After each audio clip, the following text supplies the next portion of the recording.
Batman versus the Riddler by Donald Limp. Bruce Wayne. Bruce is a rich businessman, orphaned as a child. He trained his body and mind to become Batman, the Dark Knight. Batman is an expert martial artist, crime fighter, and inventor. He is known as the world's greatest detective. Alfred Pennyworth is Bruce Wayne's loyal butler. He knows Bruce is secretly Batman and helps his crime-fighting efforts. Commissioner Gordon is the Gotham City Police Commissioner. He works with Batman to stop crime in the city. Barbara Gordon fights crime alongside Batman using high-tech gadgets and martial arts skills. Her father, James Gordon, does not know her secret identity as Batgirl. Edward Nygma turned his love of puzzles into a life of crime as the Riddler. This supervillain wields a question mark cane and asks clever riddles. Daddy, why does his love of puzzles into a different one? A life of crime? Yeah. I don't know. It's just what he used his love of puzzles for. Not a great thing for it, huh? Inside Wayne Manor, Gotham City's most powerful people had gathered. Wealthy businessman Bruce Wayne stood before them on a large stage.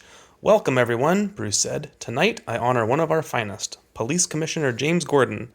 The crowd applauded with excitement as Gordon walked on stage. "I'm pleased to present you with the Golden Shield Award," said Bruce, "for cleaning up our city streets." Bruce handed the commissioner his award and shook his hand. "Thank you, Bruce," said Gordon. "In fact, I want to thank everyone for their support, especially my loving daughter." He scanned the crowd. "Where are you, Barbara?"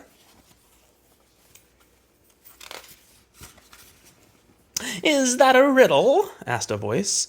Standing in the middle of the room was the city's smartest crook. The Riddler stormed on stage, waving his question mark cane. "Where would a teenage girl go?" the Riddler asked. "Shopping, of course." The villain flicked his wrist, and green smoke exploded from his cane. Boom!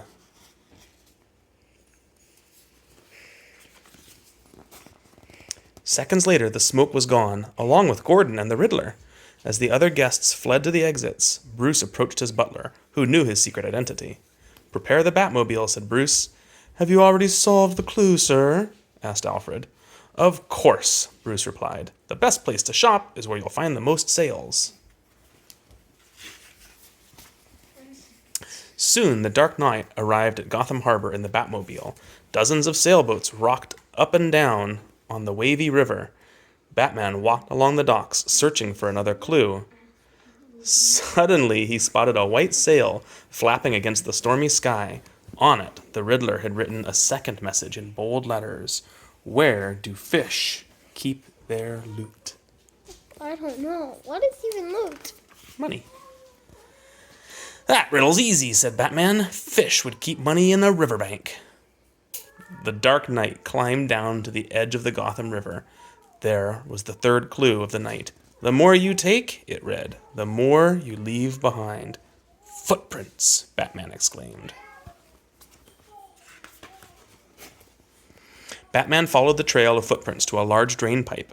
The hero flipped on his night vision goggles. The pipe led to a dark chamber with steel doors on all four sides. Suddenly, the doors slammed shut, trapping the superhero inside. Etched on one door was another clue. "What can you swallow that can also swallow you?" it read.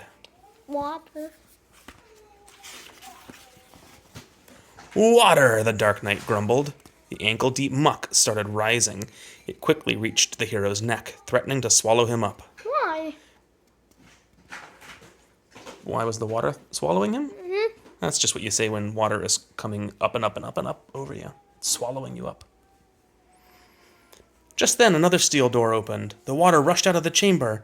Batman slid to a stop at the feet of Batgirl, his heroic sidekick. "Good to see you, Barbara," he said, knowing the teen's secret identity. Where do you really think Barbara was? She says here. "Where were you?" asked Batman.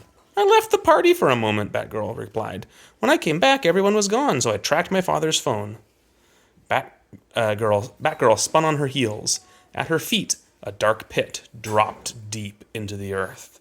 Now, let's get to the bottom of this case, she said.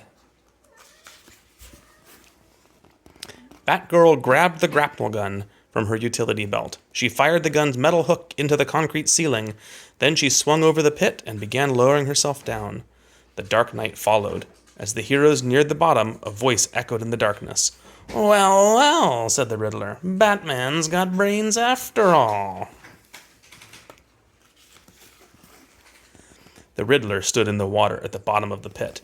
The Commissioner was tied up on a ledge behind him. The two heroes hung above the floor. "When the streets are clean, there's still scum in the sewers," said Batman. "Now, give us the Commissioner." "Hang in there," joked the Riddler. "I have one last surprise." The Riddler raised his cane. Bzzz! He fired an electric bolt.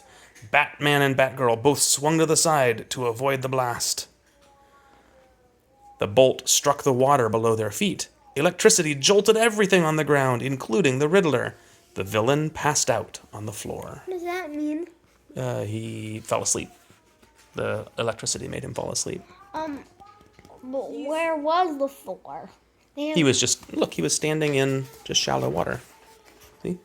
Eric's coloring the water. Do you want me to get him? Sure. The heroes lowered themselves down. The Riddler was right, said Batman. That certainly was a surprise. Yes, I believe he even shocked himself, Batgirl joked. Batman untied the Commissioner. Thank you, Batman, said Gordon. Then he turned to Batgirl. But the teen hero was already gone. Okay. Where did Batgirl go? Asked Gordon. Above their heads, Batman heard the Batcycle speed away from the scene. That, Commissioner, he said, is a riddle even I can't solve. But he really